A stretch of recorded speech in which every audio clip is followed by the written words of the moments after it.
اعوذ باللہ من الشیطان الرجیم بسم اللہ الرحمن الرحیم لقد سمع اللہ قول الذین قالوا ان اللہ فقیر ونحن اغنیاء سنكتب ما قالوا وقتلهم الانبیاء بغیر حق ونقول ذوقوا عذاب الحریق ذلك بما قدمت أيديكم وأن الله ليس بظلام للعبيد الذين قالوا إن الله عهد إلينا ألا نؤمن لرسول حتى يأتينا بقربان تأكله النار قل قد جاءكم رسل من قبلي بالبينات وبالذي قلتم فلم قتلتموهم إن كنتم صادقين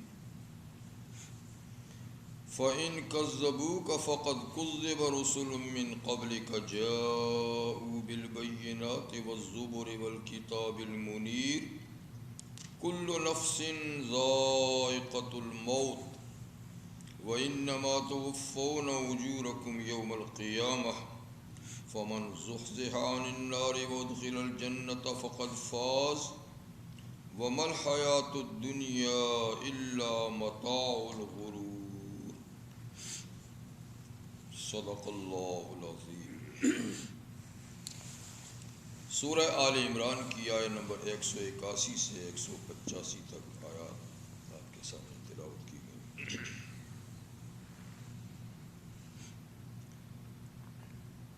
ان آیات مبارکہ سے پہلے اللہ تعالیٰ نے بخل کے بارے میں فرمایا تھا کہ جو لوگ اللہ کی دی ہوئی نعمت کو مستحقین کو نہیں دیتے، بخل کرتے ہیں، اس کا مطلب یہ ہے کہ کم سے کم فرض زکوٰۃ ادا نہیں کرتے، اور فرض زکوٰۃ کے علاوہ بھی حسب ضرورت کسی ضرورت مند کی ضرورت پوری نہیں کرتے، تو وہ یہ نہ سمجھیں کہ یہ کام اچھا کر رہے ہیں بلکہ یہ برا کر رہے ہیں، کیونکہ مال میں اللہ نے دوسروں کے حقوق بھی رکھے ہیں۔ بے شک کماتا تو ایک ہی آدمی ہے، محنت ایک آدمی کرتا ہے، لیکن جو مال مل جائے محنت سے اس میں کچھ دوسرے لوگوں کے حقوق بھی ہوتے ہیں۔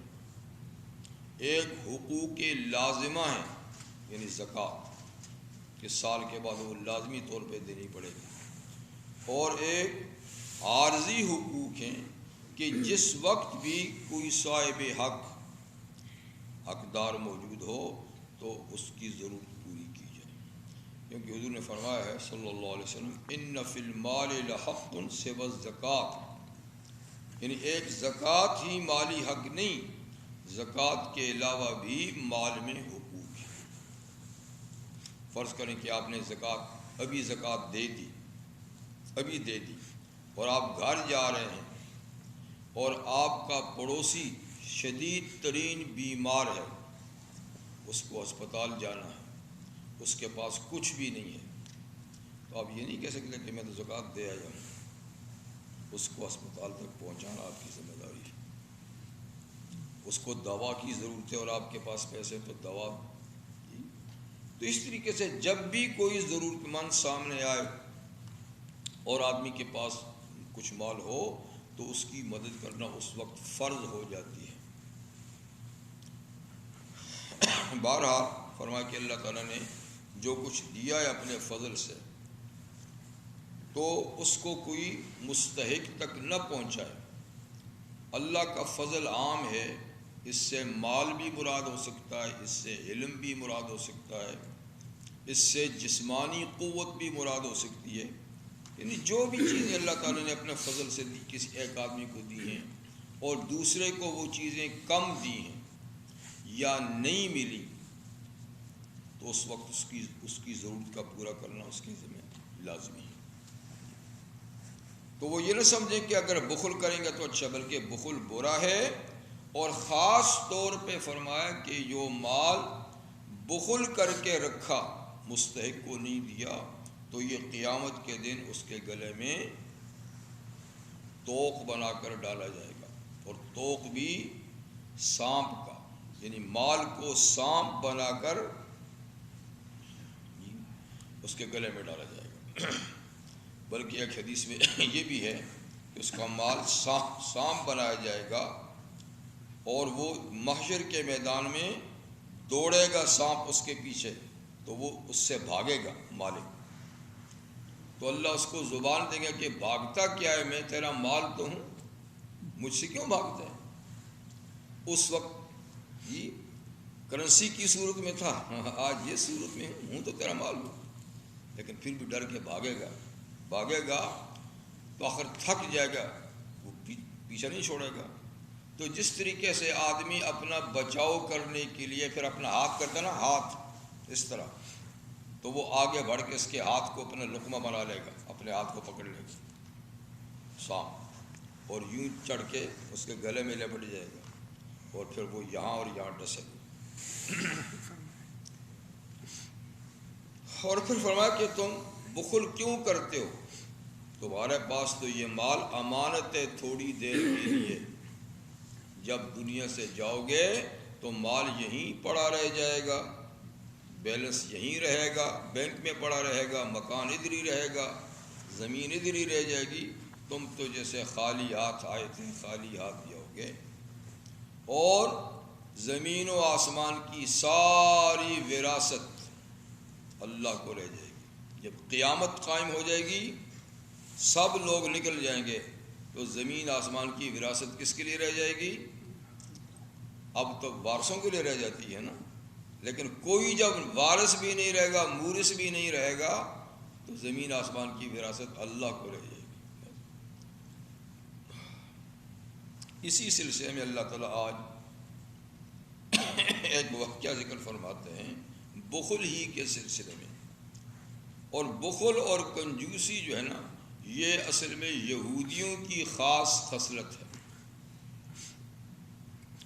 تو اسی لیے حضور نے فرمایا کہ بد اخلاقی اور بخل مومن میں اکٹھی نہیں ہو سکتی، یعنی دو عادتیں ایسی ہیں جو ایک مومن میں دونوں نہیں ہو سکتی، کہ بخیل بھی ہو بد اخلاق بھی ہو۔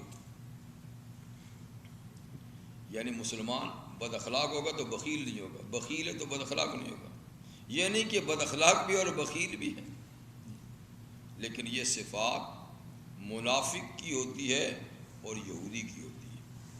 تو لہذا یہ جو آیہ کریمہ ابھی پہلی تلاوت کی ہے 81 اور 82، اس کا شان نزول، اس کا یہ پس منظر مفسرین نے یہ ذکر کیا ہے کہ رحمت للعالمین صلی اللہ علیہ وسلم جب مدینہ منورہ تشریف لے گئے، جیسے آپ کو معلوم ہے کہ مدینہ منورہ اور اس کے اطراف میں کافی تعداد میں یہودی آباد، اور مدینہ سے کوئی 60-70 میل کے فاصلے پہ خیبر وہ تو ان کا مرکز تھا، سنٹر تھا یہودیوں کا، اور بڑا آباد علاقہ تھا۔ لیکن خود مدینہ کے اطراف میں بھی 3 بستیاں تھیں یہودیوں کی، بنو قریظہ، بنو قینقاع اور بنو نذیر، 3-3 4-4 میل کے فاصلے پر بٹی ہوئی۔ اور اس وقت جو مسجد نبوی ہے صلی اللہ علیہ وسلم، اس کے قریب بنو قینقاع تھے، بنو نذیر اور بنو قریظہ کچھ ہٹے ہوئے تھے، وہ مسجد قباء سے بھی تھوڑا سا آگے۔ تو نبی کریم علیہ السلام نے ایک دفعہ دعوتی خط دے کر ابو بکر صدیق رضی اللہ عنہ کو بھیجا کہ جاؤ یہودیوں کو اسلام کی دعوت دو۔ تو یوں تو ان کو پتہ ہی تھا کہ یہ مسلمان ہیں، یہ حضور ان کے نبی ہیں، سب کچھ پتہ تھا، لیکن پھر بھی دعوت تو دی جاتی ہے، باقاعدہ دعوت۔ تو دعوت نامہ دے کر آپ نے ابو بکر صدیق ان کو بھیجا، بنو قینقاع جو بالکل مسجد کے قریب تھے، قریبی آبادی۔ تو ابو بکر صدیق تشریف لے کر گئے۔ اس دعوت نامے میں کیا لکھا تھا؟ اتقوا اللہ، یہودیو اللہ سے ڈرو، اللہ سے ڈرو، اور اللہ کے نبی کی دعوت قبول کرو. وہ نبی محمد صلی اللہ علیہ وسلم کہ جس کو تم اپنی کتابوں میں لکھا ہوا پاتے ہو، جن کا ذکر خیر تمہاری کتابوں میں موجود ہے. یہ نہیں کہ وہ تم اس کو جانتے نہیں ہو، تم اچھی طرح جانتے ہو. تو اللہ سے ڈرو اور اللہ کے رسول صلی اللہ علیہ وسلم کی دعوت اسلام کو قبول کرو. نماز پڑھو، روزہ رکھو، زکوٰۃ دو. حج کا وہ زمانہ نہیں تھا، حج فرض نہیں ہوا تھا. اور یہ کہ اللہ کو قرض حسنہ دو، اللہ کو قرض حسنہ دو. یہ اس لیٹر کا مضمون تھا. ابو بکر صدیق لے کر گئے تو بنو قینقاع کا جو بڑا عالم تھا فخاص بن عازورہ، وہ اس وقت بیت المدراس میں تعلیم دے رہا تھا. جن کا اسکول تھا مذہبی، اس میں تعلیم دے رہا تھا.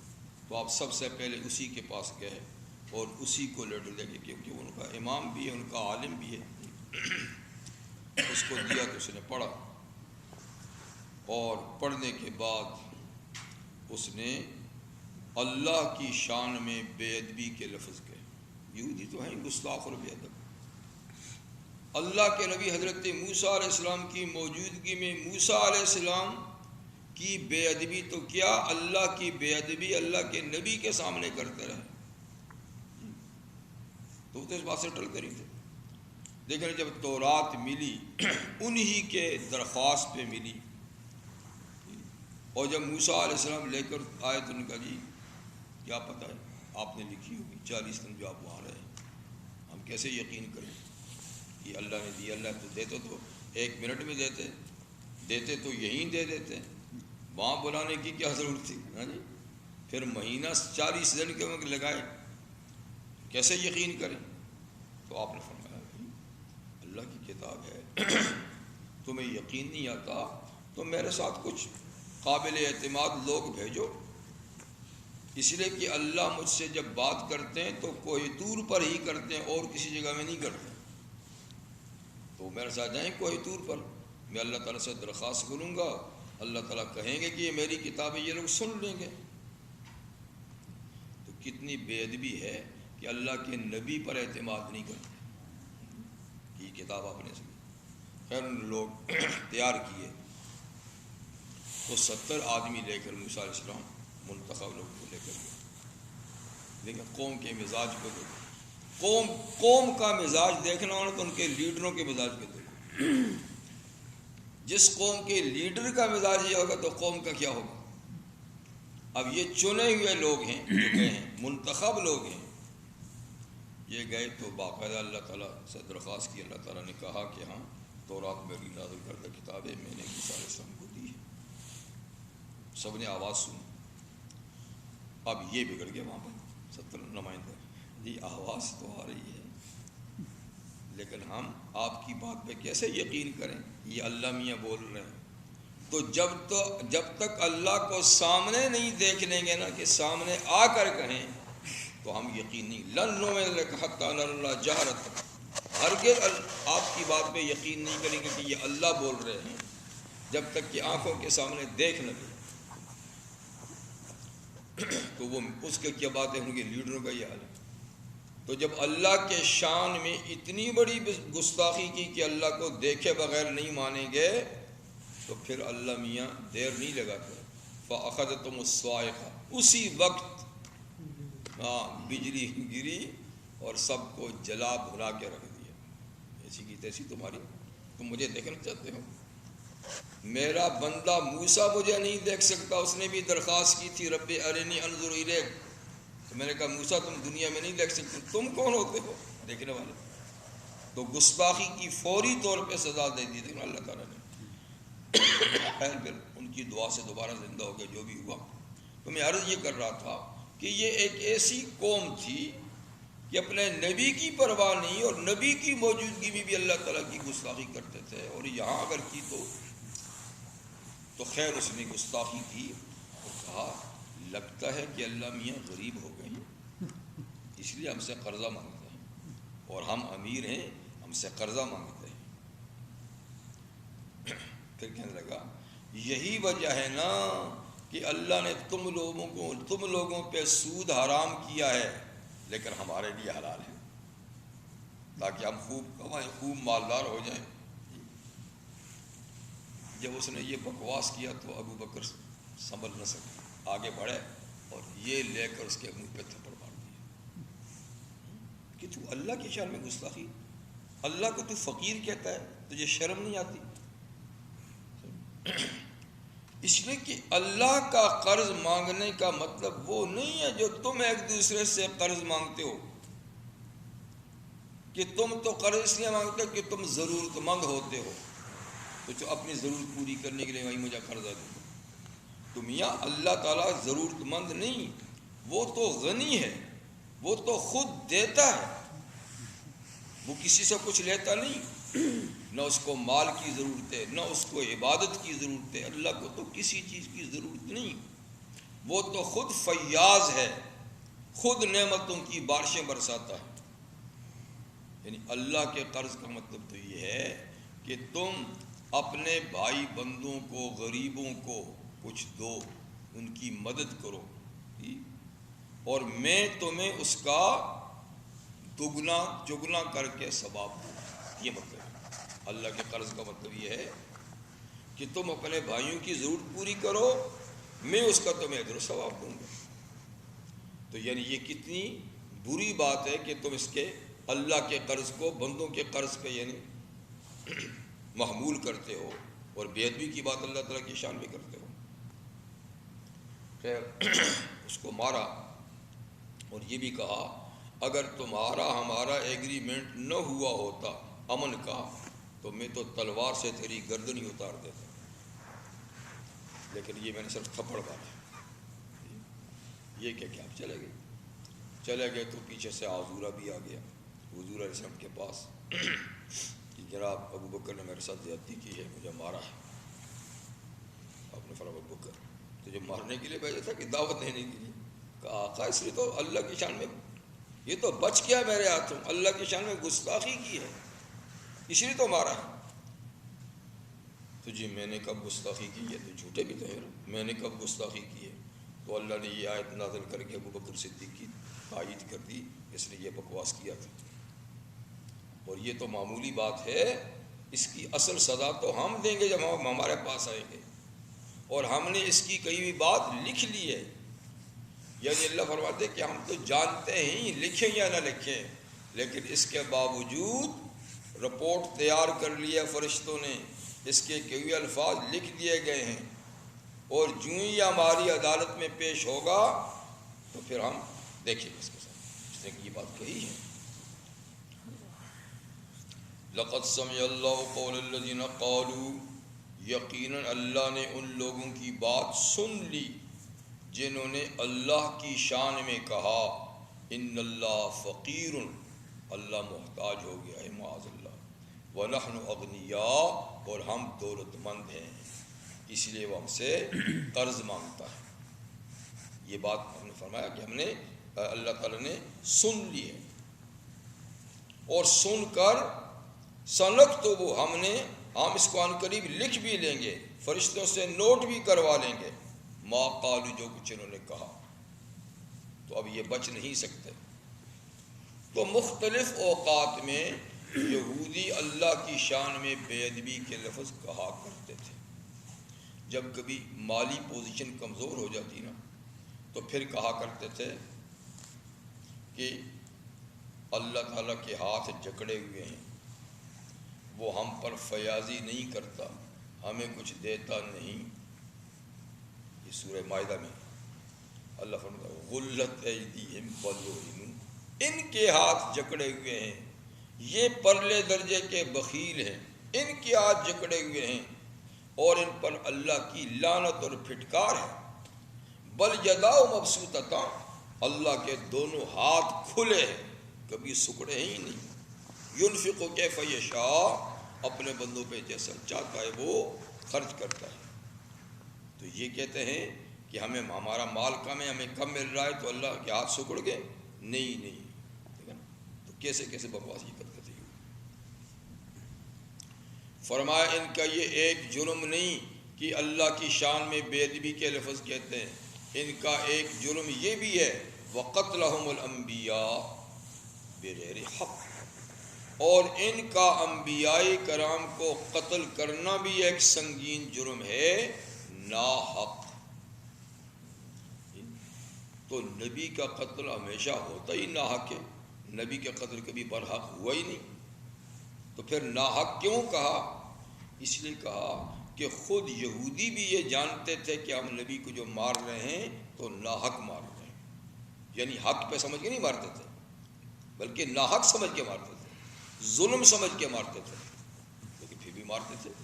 تو ان کی تاریخ میں انبیاء کرام کا قتل بھی ہے، ان کے ہاتھ انبیاء کرام کے خون سے آلودہ ہیں۔ اب ظاہر بات ہے کہ نبی کریم صلی اللہ علیہ وسلم کے زمانے کے یہودیت نے تو انبیاء کرام کو نہیں قتل کیا، ان کے آباء و اجداد پہلوں نے کیا ہے، تو ان کو کیوں الزام دیا گیا؟ اس لیے کہ یہ اپنے باپ دادوں کے اس فعل پہ خوش تھے، تو جو کسی گناہ کے کام پر خوش ہو وہ بھی گناہ میں لکھا جاتا ہے۔ یہ کہتا تھا انہوں نے ٹھیک کیا، وہ وہی واجب القتل تھا، وہ واجب القتل تھا، انہوں نے ٹھیک کیا۔ تو جو کسی غلط کام کرنے والے کو کہنا ٹھیک کیا تو اللہ تعالیٰ اس کو بھی اسی لسٹ میں لکھ دیتے ہیں جیسے انہوں نے بھی جیسا قتل کیا۔ اور اگر کوئی غلط کام کرنے والوں کے بیچ میں بیٹھا ہوا ہے لیکن غلط کو غلط سمجھتا ہے، غلطی پہ ناراض ہوتا ہے، تو وہ ساتھ بیٹھ کر بھی ان میں شریک نہیں، ان میں شریک نہیں۔ اور جو ساتھ بیٹھ کے یا دور سے ان کی تائید کرتا ہے کہ ٹھیک کیا تو وہ ان میں لکھ دیا جاتا ہے۔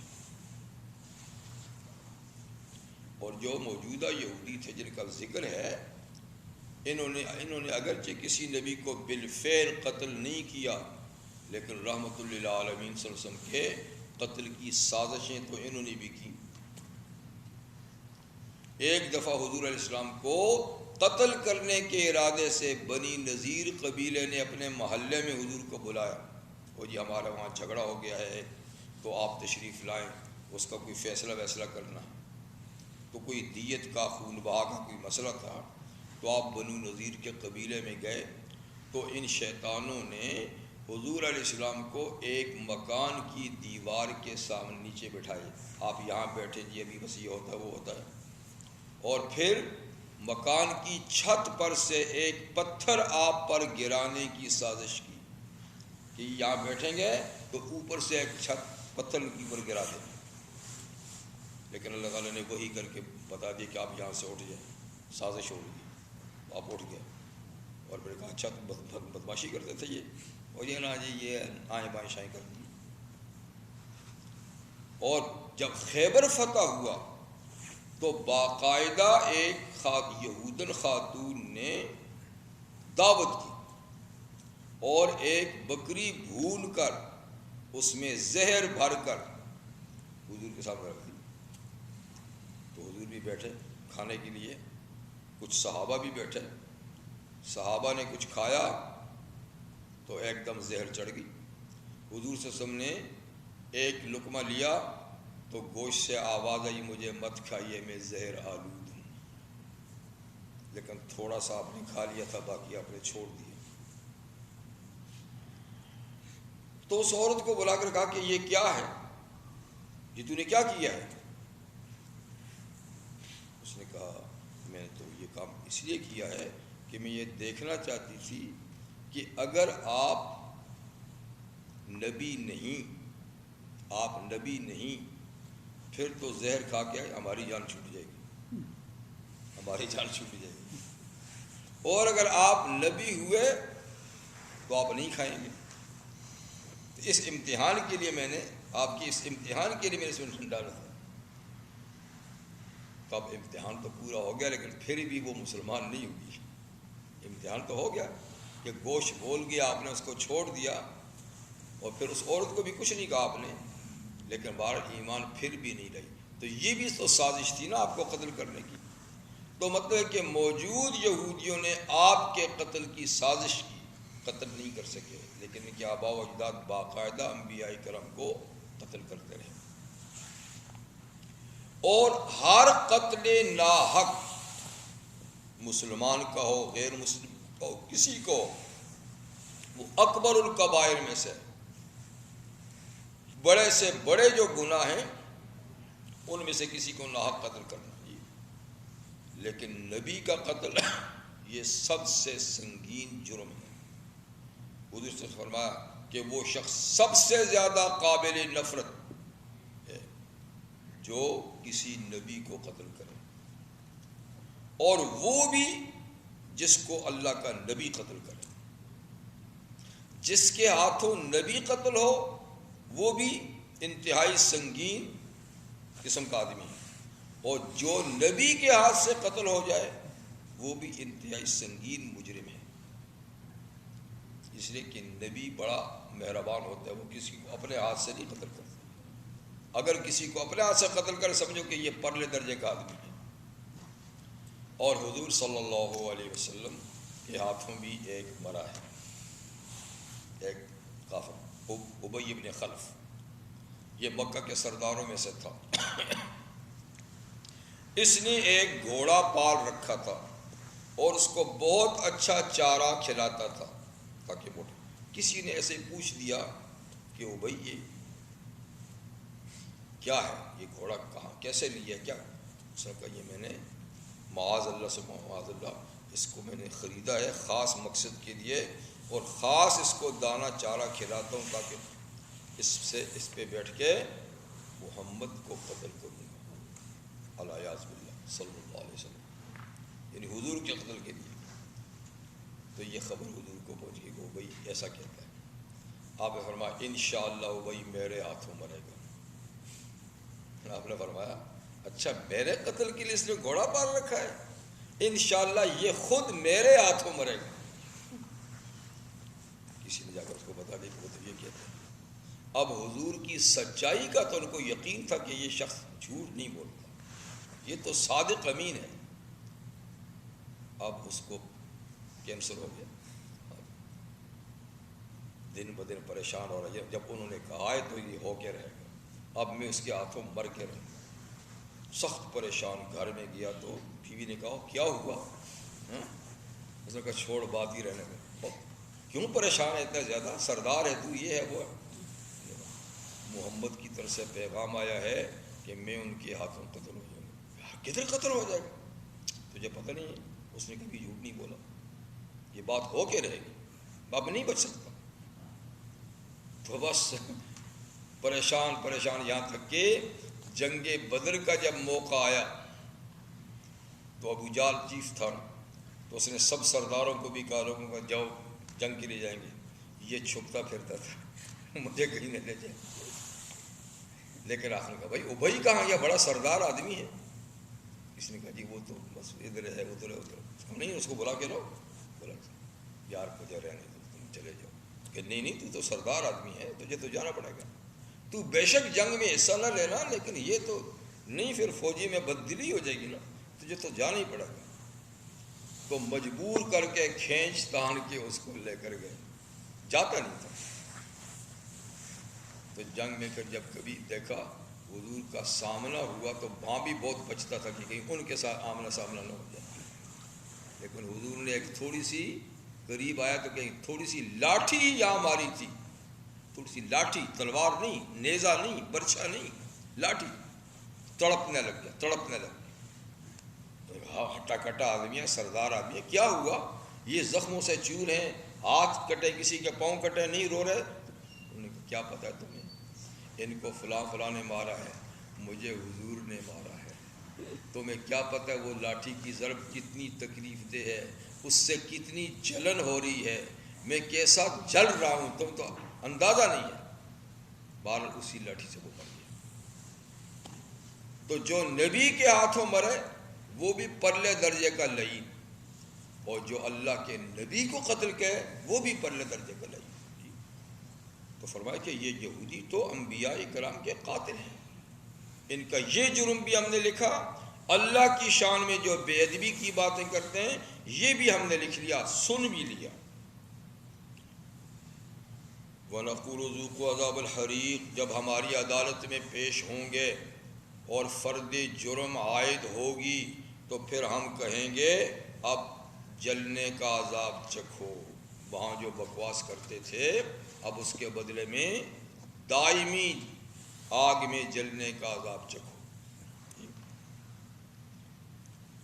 اور یہ جو تمہیں یعنی جہنم کا عذاب مل رہا ہے تو یہ کوئی تم پہ ظلم و زیادتی نہیں ہو رہی، تمہارے اعمال کی سزا ہے، بلکہ یہ سزا تمہارے عمل کی بدلی ہوئی شکل ہے۔ یہ بھی یاد رکھیے گا، جہنم میں سارے لوگ جائیں گے کہ نہیں؟ جو کافر ہوں گے، کافر بھی جائیں گے، گناہ گار بھی جائیں گے، اور جہنم میں سب سے بڑا عذاب آگ کا ہی ہوگا، آگ بڑھ کے لیے۔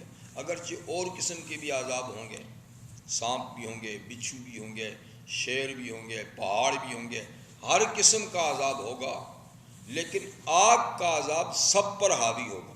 آگ تو ہر جگہ ہوگی۔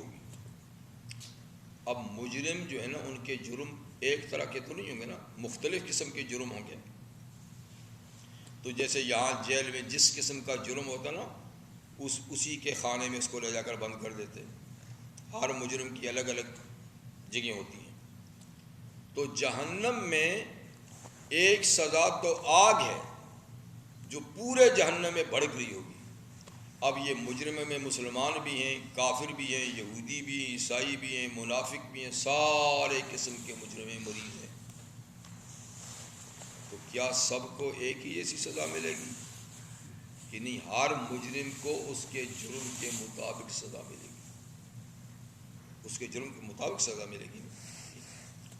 جیسے حضور نے یہ بھی ارشاد فرمایا کہ کم سے کم جس کی سزا جہنم میں ہوگی، کم سے کم اس کے پاؤں کے تلوے کے نیچے آگ کی صرف چنگاری ہوگی، بس، باقی جسم پہ آگ نہیں ہوگی۔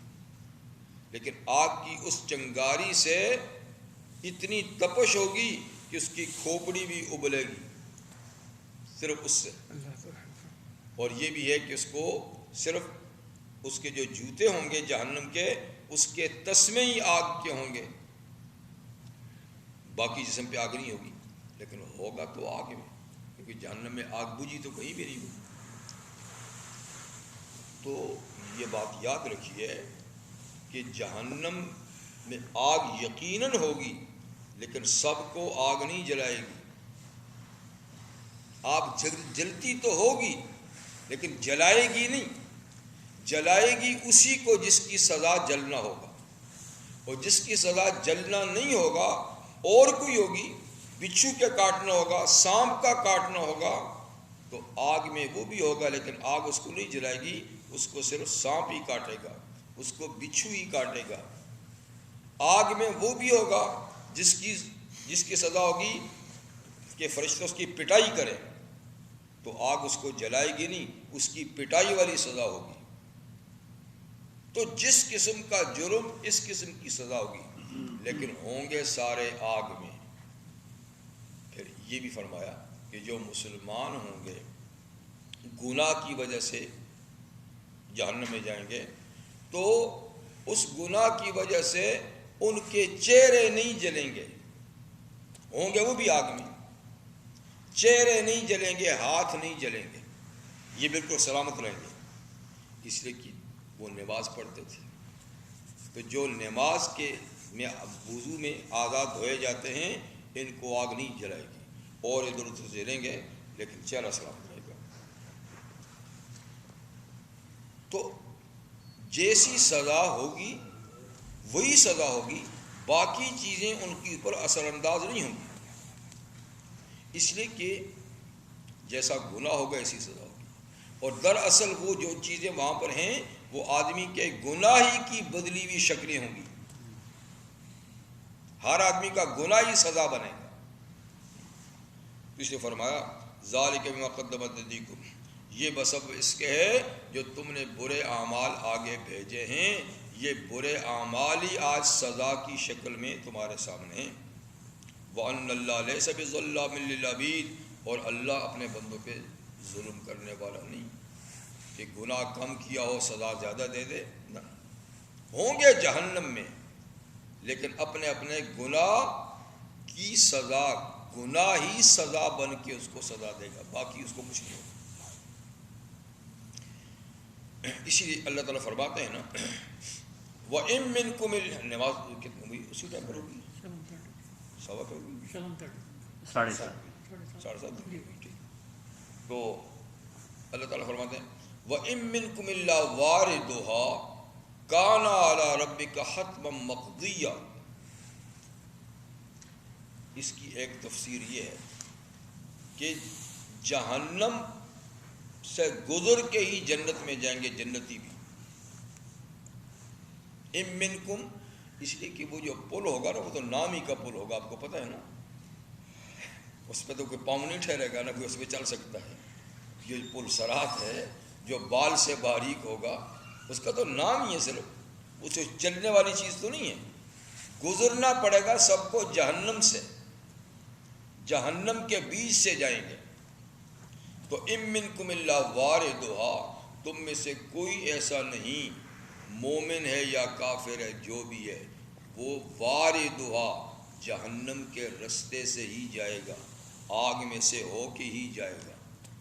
کان علی ربک حتما مقضیہ، یہ تیرے رب کے نام یعنی پکی اور لازم بات ہے کہ اور کوئی رستہ نہیں ہے، جہنم ہی سے گزر کے جائیں گے۔ پھر کیا ہوگا یا اللہ، یہ مومن بھی جائیں گے جنتی بھی جائیں گے، کہاں جائیں گے، لیکن وہ جہنم کی آگ ان کو ٹچ نہیں کرے گی، جہنم کی آگ کی تپش اور گرمی بھی نہیں لگے گی، وہ جل رہی تو ہوگی لیکن یہ پار ہو جائیں گے، لیکن جو مجرم ہوں گے نا ان کو پکڑ کے کھینچ لیں گے۔ جو مجرم نہیں ہوگا جلتی ہوگی، ٹھنڈی ہوگی، جیسے حضرت ابراہیم علیہ السلام آگ میں ڈالے تو آگ تھی یا بجھ گئی تھی؟ بجھی نہیں تھی نا، آگ تو جل رہی تھی، روشنی بھی ہو رہی تھی، لیکن ابراہیم علیہ السلام کو کچھ جلایا اس نے؟ آگ ہے پر نہیں جلاتی۔ تو اس طرح جہنم کی آگ ہوگی لیکن مومن کو نہیں جلائے گی، مومن آسانی سے وہاں سے گزر جائیں گے، اور جو مجرم ہو گئے ان کو کھینچ کے روک لے گی۔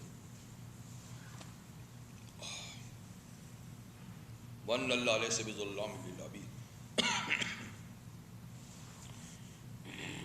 تو فرمایا کہ یہودی حق بات کو اچھی طرح جانتے ہیں لیکن ہیلے بہانے سے اس کو مانتے نہیں، اس لیے نہیں مانتے کہ حق بات کو مان لیا تو ان کو بہت ساری پابندیاں گوارا کرنی پڑیں گی، شریعت کی پابندیاں، اور وہ شریعت کی پابندی نہیں چاہتے، وہ آزادانہ زندگی چاہتے ہیں کہ حلال حرام کی تمیز نہ ہو جی، اور جب شریعت کو مانیں گے پابند ہونا پڑے گا۔ تو اس لیے یہ ہیلے بہانے، او جی یہ ہو گیا، او جی یہ ہو گیا، او جی یہ ہو گیا، پتہ سب کچھ ان کو ہے۔ تو ان کی ذہنیت بھی سرمایہ دارانہ تھی، دولت آئے کہاں سے آئے، جہاں سے ملتی ہے جیسی ملتی ہے بس وہ ملے بس، لیکن اللہ تعالیٰ نے جو حلال اور حرام کا نظام قائم کیا ہے تو وہ اپنے بندوں کے مفاد کو سامنے رکھ کر کیا ہے۔ وہی چیزیں اللہ نے حرام کی ہیں جو جسمانی یا روحانی طور پہ انسان کے لیے نقصان دہ ہیں، یا جسمانی نقصان ہے یا روحانی نقصان ہے، ان کو اللہ نے حرام کیا ہے، اور جو چیزیں جسمانی یا روحانی لحاظ سے مضر نہیں، موافق ہے انسانی مزاج کے، اللہ نے ان کو حلال قرار دی ہے۔ یہ حکمت تو اللہ تعالیٰ ہی جانتے ہیں کہ کس چیز میں انسانوں کا کیا فائدہ ہے، کس میں کیا نقصان ہے، تو وہ اس چیز کو یعنی گوارا نہیں کرتے، اس لیے وہ پھر ہیلے بہانے بناتے ہیں کہ ہمیں ایمان نہ لانا پڑے، نہ لانا پڑے۔ انہی ہیلے بہانوں میں سے ایک ان کا بہانہ اگلی آیت میں اللہ ذکر فرماتے ہیں، الذین قالوا ان اللہ عہد الینا، یہ یہود وہ لوگ ہیں، وہ بد نصیب لوگ ہیں جو کہتے ہیں کہ اللہ نے ہم سے ایگریمنٹ کیا ہے، عہد کیا ہے، اللہ نؤمن لرسول، کہ ہم کسی رسول پر ایمان نہ لائیں حتیٰ یاتینا بقربان، یہاں تک کہ وہ ہمارے سامنے آ کے قربانی پیش کرے، اور پھر قربانی کرنے کے بعد تأکلہ النار، آسمان سے ایک آگ آ کر اس قربانی کو جلا ڈالے، ختم کر دے، کھا لے۔ تو اسلام سے پہلے بھی قربانی ہوتی تھی، بلکہ قربانی کا سلسلہ آدم علیہ السلام کے زمانے سے چلا ہے، اور سب سے پہلے قربانی آدم علیہ السلام کے 2 بیٹوں نے اللہ کے حضور پیش کی تھی نا، اذ قربا قربانا فتقبل من احدہما ولم يتقبل من الآخر۔ ایک مسئلے میں، شرعی مسئلے میں، آدم علیہ السلام کے 2 بیٹوں نے یہ معلوم کرنے کے لیے کہ حق پر کون ہے، دونوں نے قربانی پیش کی۔ تو ایک کی قربانی جو حق پر تھا وہ آسمان سے آ گئی، اس نے اس کو جلا دیا، دوسرا جو ناحق پہ تھا اس کی قربانی پڑی رہی، نہیں اٹھائی۔ بات صاف ہوگی کہ یہ حق پہ، یہ ناحق پہ۔ تو قربانی اس زمانے سے پیش ہوتی تھی، ٹھیک، اور قربانی کا طریقہ تمام ملتوں میں یہ تھا کہ اس جانور کو یا اس قربانی والی چیز کو لوگ نہیں کھاتے تھے، بلکہ آسمانی سفید قسم کی آگ آ کر اس کو جلاتی تھی، اگر وہ مقبول ہوتی تو جلاتی تھی اور نامقبول ہوتی تو پڑی رہتی تھی۔ یہ قبول ہونے کی نشانی یہ تھی۔ اسی طریقے سے یہ قانون مال غنیمت کے بارے میں بھی تھا کہ مال غنیمت جو دشمن سے حاصل ہوتا ہے وہ مجاہدین میں تقسیم نہیں ہوتا تھا، بلکہ اس مال کو بھی میدان میں چھوڑ دیتے تھے جو دشمن سے ملتا۔ اگر وہ جہاد اللہ کے ہاں قابل قبول ہوتا تو آسمان سے آگ آ کر اس سارے مال کو جلا دیتی تھی، اور فرض کریں کہ وہ اللہ کے ہاں جہاد قابل قبول نہیں تھا تو وہ مال غنیمت یوں ہی میدان میں پڑا رہتا، تو اس سے استفادہ کرنے کی اجازت نہیں تھی۔ نبی کریم صلی اللہ علیہ وسلم نے ارشاد فرمایا کہ ہماری کمزوری کو دیکھ کر کہ ہم بہت کمزور لوگ ہیں، اللہ نے قربانی اور مال غنیمت ہمارے لیے حلال کر دیا کہ اب آگ نہیں آئے گی، تم ہی کھا لیا کرو۔ فرماتا لن ینال اللہ لحومها ولا دماؤها ولکن ینالہ التقوی منکم، تم قربانی کرو اور تمہاری قربانی کے جانور کے گوشت اور ان کے خون اللہ کے پاس نہیں جاتے اوپر، صرف تمہارا تقوی اور تمہاری نیک نیتی اور تمہارا اخلاص اللہ تک جاتا ہے، باقی سب کچھ یہی ہوتا ہے، تم خود ہی استعمال کرتے ہو، کھال بھی، ہڈیاں بھی، گوشت بھی، تمہارا ہمارے لیے چیزیں حلال ہوگی۔ تو ایک یہ فائدہ بھی ہوا مالی، دوسرا اس شرمندگی سے بھی بچ گئے جو قبول نہ ہونے کی صورت میں شرمندگی ہوتی تھی نا، یہ پڑا رہا تو اس کا مطلب قبول نہ ہوا، تو اللہ نے اس شرمندگی سے بھی بچا لیا۔ اب پتہ نہیں قبول ہوتا نہیں ہوتا، لیکن وہ بات ختم ہو گئی۔ تو خیر اس زمانے میں یعنی یہ قاعدہ تھا کہ قربانی پیش کرتے اور وہ آگ آگے کھاتی تھی۔ امام راضی رحمۃ اللہ علیہ فرماتے ہیں کہ یہ ٹھیک ہے جو انہوں نے کہا تھا اللہ کے لیے قربانی پیش کرو اور آگ کھائے، اس کی رسالت کو مانو، نہیں تو نہ مانو۔ تو کہتے ہیں حضرت عیسیٰ علیہ السلام تک انبیاء کرام کے بارے میں یہ قانون تھا کہ جب کوئی اللہ کا کوئی نبی آئے اور کہے کہ میں نبی ہوں تو اس سے پوچھو تم قربانی پیش کرو، اگر وہ قربانی پیش کرتا، قربانی کو آسمانی آگ کھا لیتی تو اس کی نبوت ٹھیک ہوتی، ایک نشانی تھی۔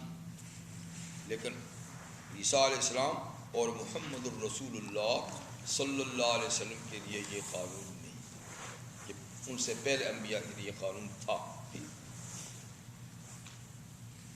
تو یہودیوں نے ان پہ بھی لاگو کر دیا، اور جی ہم اس لیے آپ کو نہیں مانتے کہ ابھی تک آپ نے تو کوئی قربانی پیش ہی نہیں کی، اور اللہ نے تو ہم سے ایگریمنٹ کیا ہے کہ جب تک نبوت اور رسالت کا دعوے دار قربانی نہ پیش کرے اور قربانی آگ آ کر جلائے نہیں اس کو نہ مانو. آپ نے تو نہیں کی اس لیے ہم نہیں مانتے. تو فرمایا آپ کہہ دیجئے ان یہودیوں کو، اس کے جواب میں کہہ دیجئے کہ یہ قانون میرے لیے نہیں، پچھلے نبیوں کے لیے تھا، میرے لیے نہیں. لیکن تم نے اس معاہدے کی پابندی کب کی؟ جن نبیوں کے لیے تھا اور انہوں نے قربانیاں پیش کیں، ان کی قربانیاں قبول بھی ہوئیں، تم نے پھر بھی ان کو نہیں مانا. تمہاری تو ہسٹری ایسی ہے. قل قد جاءکم رسل من قبلی بالبینات، کہہ دیجئے تمہارے پاس کئی رسول آئے مجھ سے پہلے واضح معجزات لے کر. وبالذی قلتم، اور وہ معجزہ بھی لے کر آئے جو تم نے بھی کہا ہے قربانی والا. تو فلم قتلتموہم، پھر تم نے ان کو کیوں قتل کیا؟ جنہوں نے اور معجزات بھی دکھائے اور یہ قربانی والا معجزہ بھی دکھایا، پھر تم نے ان کو کیوں نہیں مارا، نہیں مانا، اور نہ ماننا ہی کیا بلکہ قتل بھی کر ڈالا؟ تو تم اس کا جواب دو. ان کنتم صادقین، اگر تم اپنے اس دعوے میں سچے ہو کہ ایسا ہو جائے گا تو ہم مان لیں گے، تو ایسا تو بارہا ہوا. تو بائبل میں ہے، تورات میں ہے کہ حضرت الیاس علیہ السلام، انبیاء کرام میں سے ایک نبی الیاس علیہ السلام، اللہ تعالیٰ نے جب ان کو نبی بنایا اور وہ تشریف لائے تو اس وقت بھی یہود تھے، اور اس وقت جو یہودی تھے وہ ایک بت کی پوجا کرتے تھے. حالانکہ یہود میں بت پرستی کم ہے، لیکن وہ یہودی بت کی، اور بت کا نام تھا بال نام کا ایک بت تھا، اس کے وہ پجاری تھے. تو اللہ نے حضرت الیاس کو بھیجا کہ جاؤ ان کو کہو کہ بت پرستی چھوڑے، خدا پرستی کی طرف آئے. تو آپ تشریف لائے تو وہ ان یہودیوں نے وہی بات کہی، آپ کیسے آئے؟ کہ میں نبی ہوں. اچھا جی قربانی پیش کریں. آپ نے کہا ٹھیک ہے، یہ قانون ہے. تو میں اللہ کے نام کا ایک بیل قربانی کے لیے پیش کرتا ہوں، تم جناب بال جو بت ہے اس کے نام کی قربانی تم لاؤ، اللہ کے نام کی قربانی میں ایک بیل لاتا ہوں. لایا گیا بیل، لایا گیا، آسمانی آگ آئی سفید، بیل کو اٹھا کر غائب کر دیا. ان کے بال کی جو بھی تھی وہ پڑی رہی. جب قربانی قبول ہوگی تو قاعدے کے مطابق الیاس علیہ السلام کی نبوت ثابت ہوگی نا، لیکن انہوں نے پھر نہیں مانا. نہ ماننا ہی نہیں بلکہ الٹے ان کے اور زیادہ دشمن بن گئے، اور اتنی دشمنی کی کہ حضرت الیاس علیہ السلام اس علاقے سے بھاگ کر پہاڑوں میں انہوں نے جا کر پناہ لی. اتنی دشمنی. تو مقصد یہ ہے کہ اس قانون کی بھی تو تم نے کبھی پابندی نہیں کی. تو آج یعنی یہ مجھ سے مطالبہ کرتے ہو، حالانکہ میرے لیے تو یہ قانون ہے بھی نہیں. تو جن کے لیے تھا ان پہ بھی تو تم نے ایمان نہیں لایا اور کئی نبیوں کو قتل کیا. یعنی یہ ہیلے بہانے ہیں نہ ماننے کے. وہ کہتے ہیں نا خوئے بدرا بہانہ بسیار. جس کی عادتیں خراب ہونا اس کے لیے کئی بہانے ہوتے ہیں. اور جی یہ ہے، اور جی یہ ہے، اور جی یہ ہے، اس لیے کہ عادت خراب ہے. تو یہودیوں کی عادت خراب ہے تو کوئی بہانے. فَإِن كَذَّبُوكَ، اگر یہ لوگ پھر بھی آپ کی تکذیب کریں یہ سب کچھ بتانے کے باوجود، تو پھر بھی اے نبی آپ ہمت نہ ہارے، حوصلہ نہ ہارے، بلکہ دیکھیں آپ سے پہلے رسولوں کے ساتھ بھی مخالف ہوا. فَقَدْ كُذِّبَ رُسُلٌ مِّن قَبْلِكَ، آپ سے پہلے بھی تو رسولوں کی تکذیب ہوئی، ان کے ساتھ بھی ان کے لوگوں نے ایسے ہی معاملہ کیا. جاؤ بالبینات، کہ وہ ان لوگوں کے پاس واضح دلائل اور واضح احکامات اور معجزات لے کر آئے تھے. والزبر، اور نصیحت کی کتابیں لے کر آئے تھے. زبر جو ہے نا یہ زبور کی جمع ہے، زبور ایسی کتاب کو کہتے ہیں جس میں زیادہ واعظ نصیحت کی باتیں ہوں، احکام نہیں، قانون نہیں، واعظ اور نصیحت کی، ذکر و اذکار کی، مناجات اور دعاؤں کی۔ تو حضرت داؤد علیہ السلام کو جو اللہ نے کتاب دی اس کا نام بھی زبور تھا، اس لیے کہ وہ مناجات کی اور دعاؤں کی کتاب تھی، اس میں بھی قانون نہیں تھے، قانون وہی تورات کے چلتا تھا۔ تو پہلے انبیاء کرام نے معجزات بھی لے کر آئے، وہ زبر اور صحیفے نصیحت کی باتیں، اور والکتاب المنیر روشن کتاب بھی لے کر آئے۔ تو کتاب منیر سے بڑی کتاب مراد ہے کہ جس میں سارے قسم کے احکامات موجود ہیں، قانون بھی ہے، واضح نصیحت بھی ہے، تو ساری چیزیں۔ تو اس قسم کی کتابیں دو ہی ہیں، جو کتاب منیر، ایک تورات، پھر قرآن مجید، پھر کچھ انجیل بھی ہے، لیکن انجیل میں بھی زیادہ قوانین نہیں ہیں۔ انجیل کے زمانے میں بھی قانون تورات ہی کا چلتا رہا ہے، لیکن بہرحال پھر کچھ نہ کچھ ہیں۔ لیکن زبور یا باقی جو صحیفے انبیاء کرام کو ملے تو وہ قانون کی کتابیں نہیں ہوتی تھی، نصیحت کی کتابیں ہوتی تھی۔ تو یعنی مجھ سے پہلے انبیاء کرام معجزات بھی لے کر آئے، چھوٹی کتابیں بھی لائے، بڑی کتابیں بھی لائے، ان کی بھی تکذیب کی گئی، ان کی بات بھی نہیں مانی گئی۔ اگر آپ کی نہیں مانی گئی تو آپ تسلی رکھیں، تسلی رکھیں، اس لیے کہ دنیا کی زندگی تھوڑی سی ہے، دنیا کی زندگی تھوڑی سی ہے، اور یہ مخالفتیں تھوڑے وقت کی ہیں، یہ تکالیف بھی تھوڑے وقت کی ہیں۔ آخر یہ مخالفین ایک نہ ایک دن یہاں سے کوچ کر جائیں گے، یہاں سے روانہ ہو جائیں گے۔ کل نفس ذائقۃ الموت، کب تک مخالفت کریں گے اور کب تک آپ کو ستائیں گے؟ ہر متنفس، ہر زندہ چیز، انسان ہے یا جاندار ہیں، اس نے موت کا مزہ چکھنا ہے، موت کا مزہ چکھنا ہے۔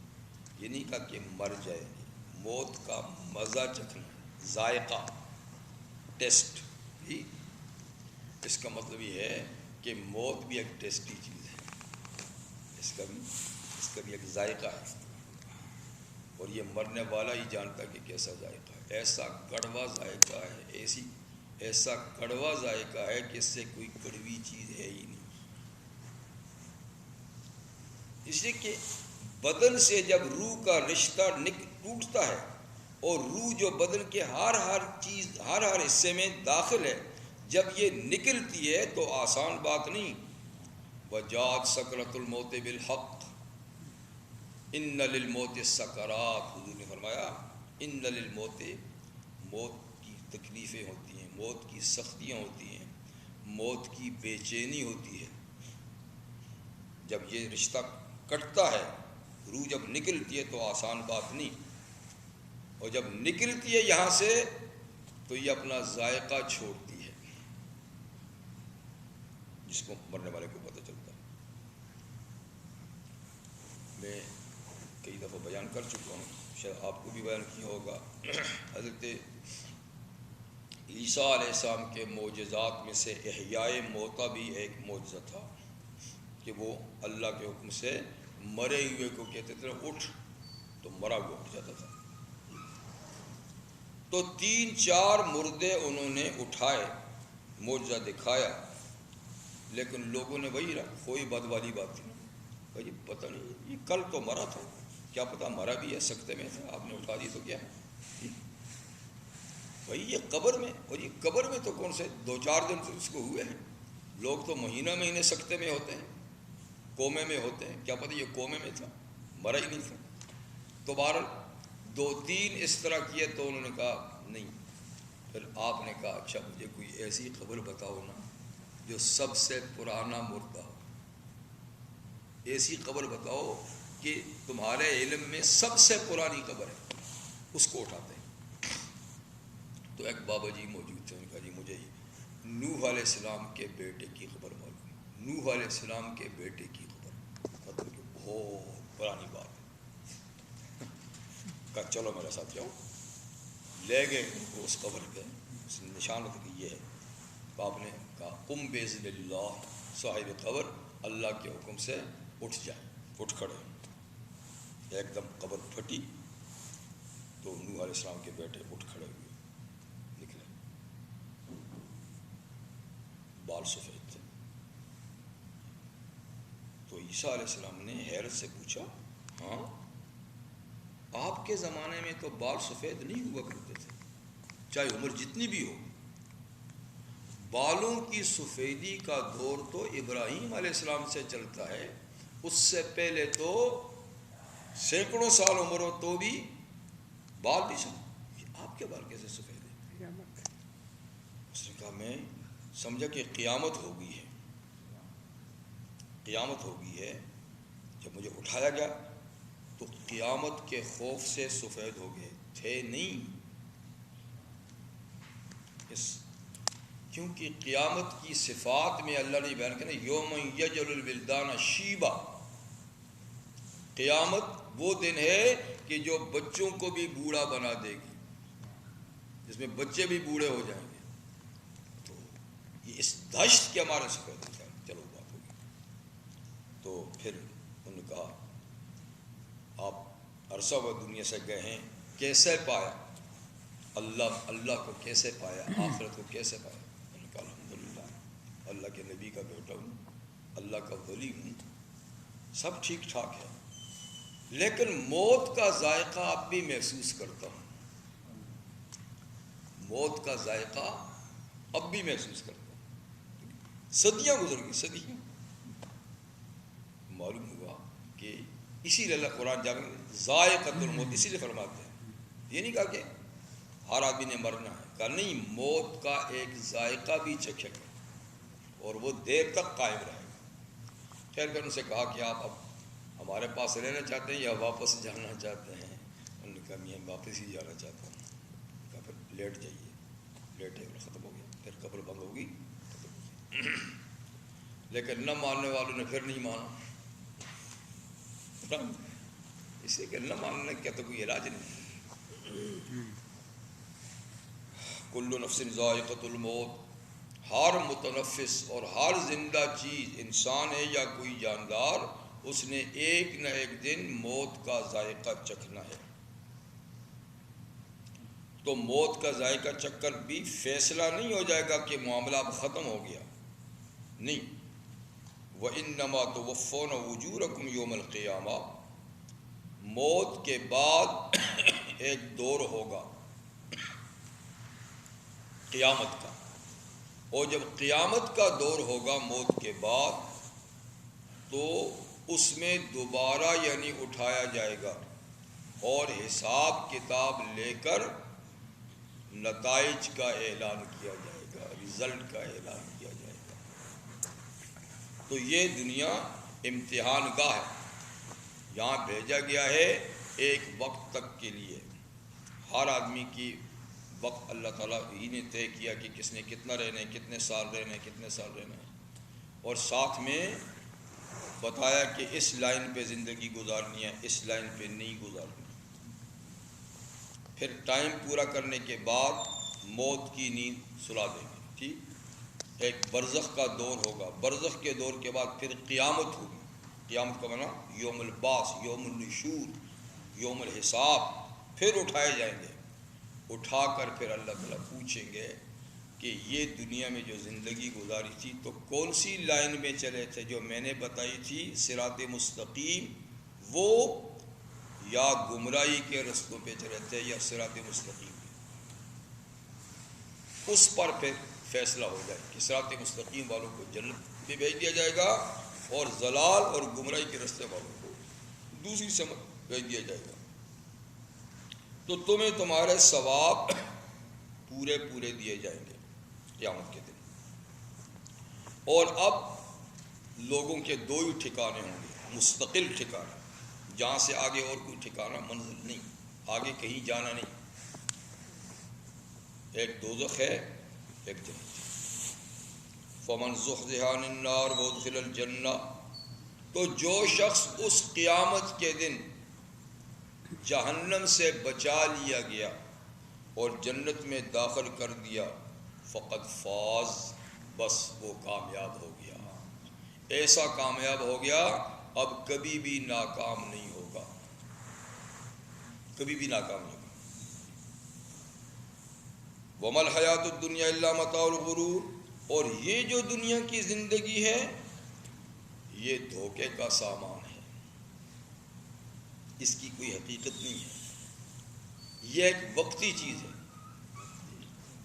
دھوکے کا سامان ہے یعنی ایک وقتی چیز ہے، کوئی پائیدار چیز نہیں ہے، کوئی مستقل چیز نہیں ہے۔ اب اس میں آ کر آدمی مستقل ٹھکانے بنانے لگ جائے، گمراہی کے رستوں پہ چلنے لگ جائے تو یہ اس آدمی کی بے وقوفی ہے، حماقت ہے۔ جیسے کہ کوئی کھلونے میں گھروندے بنائے، ریت میں مکان بنائے، جیسے بچے کھیلتے ہیں مٹی میں گھر بناتے ہیں، تو پھر جس وقت اٹھ کے جاتے ہیں نا، کھیل ختم ہوتا ہے تو لات مار کے اس کو توڑ دیتے ہیں۔ تو جب تک کھیلنا ہے بیٹھے بناتے رہتے ہیں، جب جاتے ہیں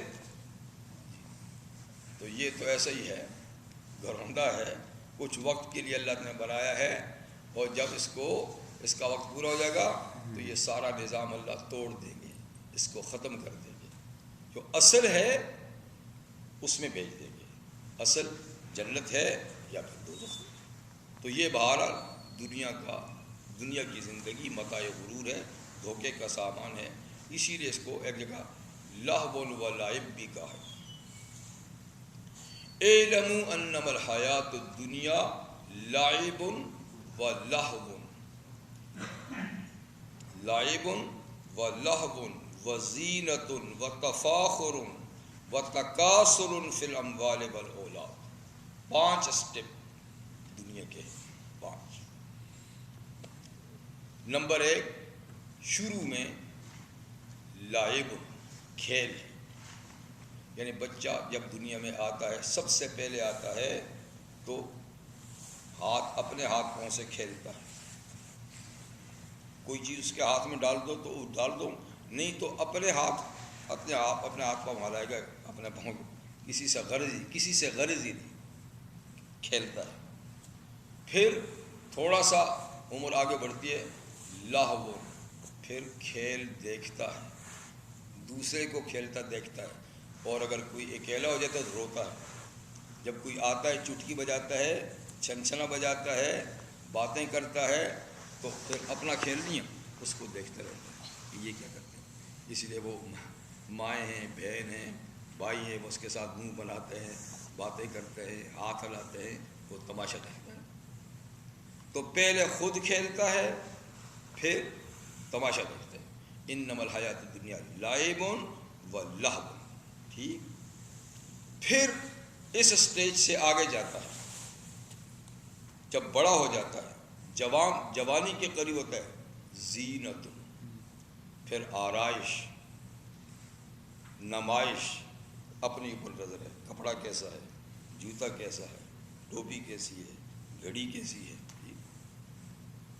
اچھا لگتا ہوں کہ نہیں، بالوں کو تیل لگا کر آئینے کے سامنے کھڑا ہوں کیسا لگتا ہوں، تو اپنے آپ کو بنا سجا کر پیش کرتا ہے، زینت، خوبصورت، مجھے تو ایسا جوتا چاہیے، مجھے تو ایسا کپڑا چاہیے۔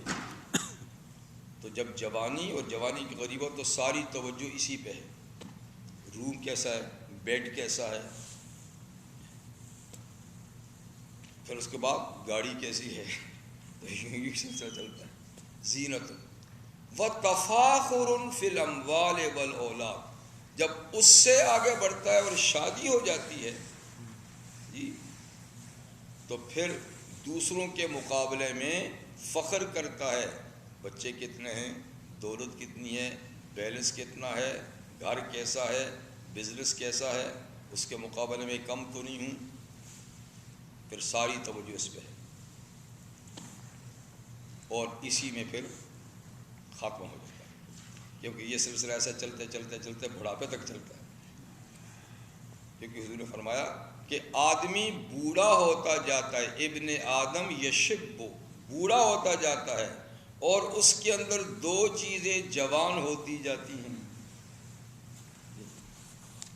مال کی ہرس اور عمر کی حرص، یہ جوان ہو جاتی ہے، باقی بیچارہ بوڑھا ہو جاتا ہے، مال زیادہ ہو یہ آخر دم تک چلتا ہے، عمر زیادہ ہو یہ آخر دم تک چلتی ہے، لیکن ہوتا وہ جتنا اللہ نے مقرر کیا تو اس پہ آ کر سلسلہ ختم ہو جاتا ہے۔ تو یہ ہے دنیا کی زندگی، لعب لہو زینت اور تفاخر، بس۔ پھر اللہ تعالیٰ اس کی مثال دیتے ہیں، کمثل غیث، جیسے کہ مردہ زمین پہ بارش برستی ہے تو زمین پہلے مری ہوئی ہے، خشک ہے، گرد و غبار اڑ رہا ہے، بارش برسی اچانک زمین نرم ہو گئی، کمثل غیث، آج نرم ہوگی، اس میں بیج ڈالا اور اس سے پودے نکلے، سبزیاں نکلی، پھول نکلے، پھل نکلے، اناج نکلے، اور لہلہاتے ہوئے کھیت، ہر طرف رونق ہی رونق۔ اعجب الکفار نباتہ، کسان کو زمین کی پیداوار بڑی اچھی لگتی ہے، کامیاب ہو، ماشاءاللہ کامیاب ہو گیا، ٹھیک وقت پہ میں نے فصل لگائی تھی نا، فصل آ رہی ہے، اعجب الکفار نباتہ ثم یہیج، پھر چلتے چلتے وہ فصل تیار ہو جاتی ہے، پک جاتی ہے، ٹھیک ہے نا، فیجل حطاما، پھر کٹ جاتی ہے، کٹ گئی پھر صفائی ہو گیا۔ بس یہی زندگی کی فصل ہے، بچپن ہے، جوانی ہے، بڑھاپا ہے، اور موت آ کر فصل کو کاٹ دیتی ہے۔ تو فرمایا مل حیات الدنیا الا متاع الغرور، دنیا کی زندگی بس یہ دھوکے کا سامان ہے، چند گھڑیاں ہیں، ان میں کٹ جاتی ہیں۔ تو اصل چیز یہ ہے کہ نتائج کے وقت جس کا نتیجہ صحیح نکلا، کامیاب ہو گیا، جہنم سے بچ گیا، جنت پہنچ گیا، بس یہ کامیاب زندگی ہے، اور اس کا دار و مدار اسی زندگی پر ہے بس۔ اللہ تعالیٰ ہمیں بھی سوچ سمجھ کے توفیق عطا فرمائے۔ وآخر دعوانا الحمد للہ۔